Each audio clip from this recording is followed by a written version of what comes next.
Well, hello there, people of the internet. I am the Russian Sniper, and this is Parasol Storm playing some Conquest. And today we're going to be looking at that important DLC coming out at the end of the month for premium members only. If you don't have premium, then you'll have to wait another couple of more weeks before he comes out for you. And that is the Naval Strike DLC. Now, it's going to be all-out naval warfare, but one of the important things returning from 2142 is the Titan mode.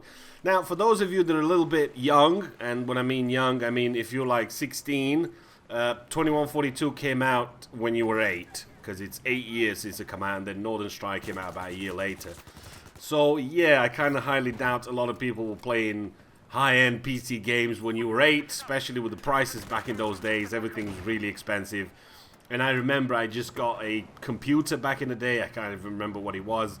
But he was barely able to play 2142 because I just didn't have the money and I didn't have the resources to get top-of-the-range graphic cards and all that stuff back in those days. But 8 years ago, it was one of the best games I ever played, and he has to be in the top 3 favorite Battlefield games I ever played. Now, since I played all of them since the beginning of DICE, then I can pass judgment on what the 2142 was all about. Titan mode, and that's the most important mode that a lot of people are talking about, a lot of people want to know about.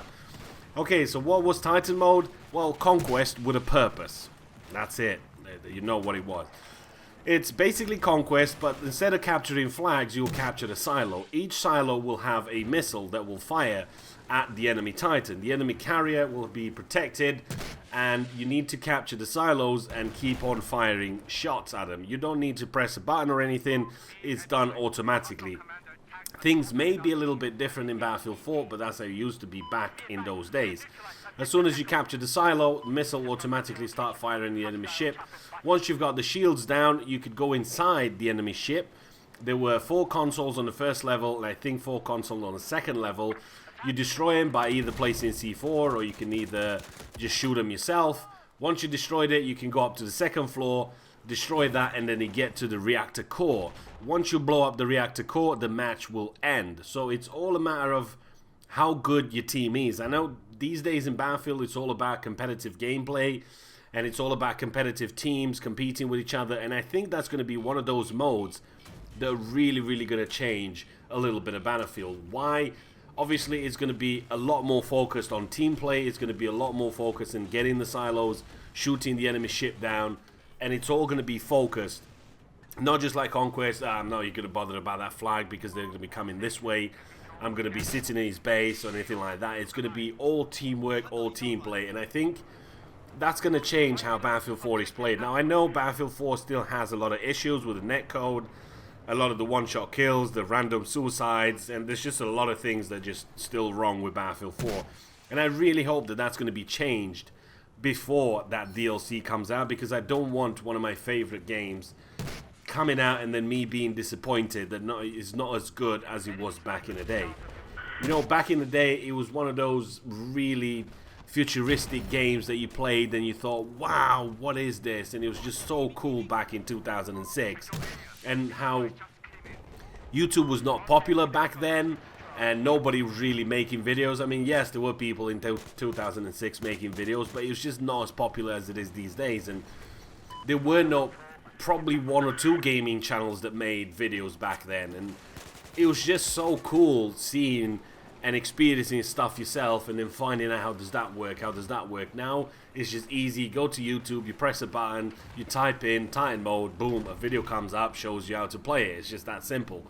But things were a little bit different back then. You know, graphics were something that you'd go, wow. You know, it's not something that you think, that's sort of shit because I've seen it before, or maybe another game has done better graphics. Back in those days, they were really good, and I think Battlefield 2142 should be as good as it was back in the day. So I really hope that DICE go mad on this DLC and bring out the 2142 that we wanted to see with improved graphics. I know some of you guys out there might have played it at a later date, so that it's not the same as playing it when it came out because of the graphics, because everything was different back then. It's how you viewed the game, and it's just completely different experience.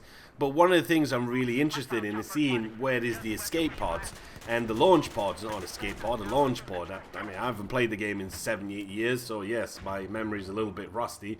But if I remember the way it used to be, even though I think I only had about 75 to 100 hours on it. I mean, obviously I don't play as much as I play these days because I record videos. And back in those days, it was just a different kind of experience. You appreciated the game for what it was, rather than just what it's gone to these days with money and events and this and that. And it's just getting lamer and lamer, but that's business, I suppose. You had a carrier, not a carrier, a vehicle that you took all the way up close to the enemy ship. Once you were in distance, you had a little message telling you that you can board the enemy ship. Press the little button and boom, you get launched into the air in a little pod. And you find yourself on the enemy carrier. Is down to you to take out the reactor core, down to you to destroy the consoles.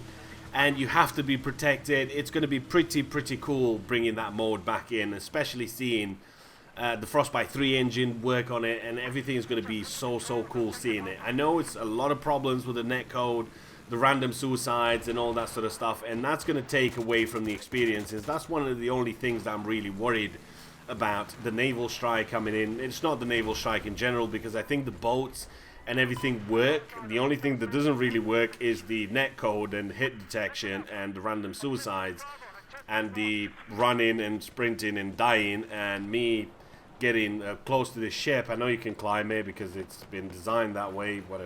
Yeah, look, just die. That's the kind of thing I hope it's not going to be in 2142 DLC. Well, the Titan Mode DLC, should I say. But overall, I can only be excited because I've been a fan for such a long time, and I just hope to see that amount of fun back in Battlefield 4.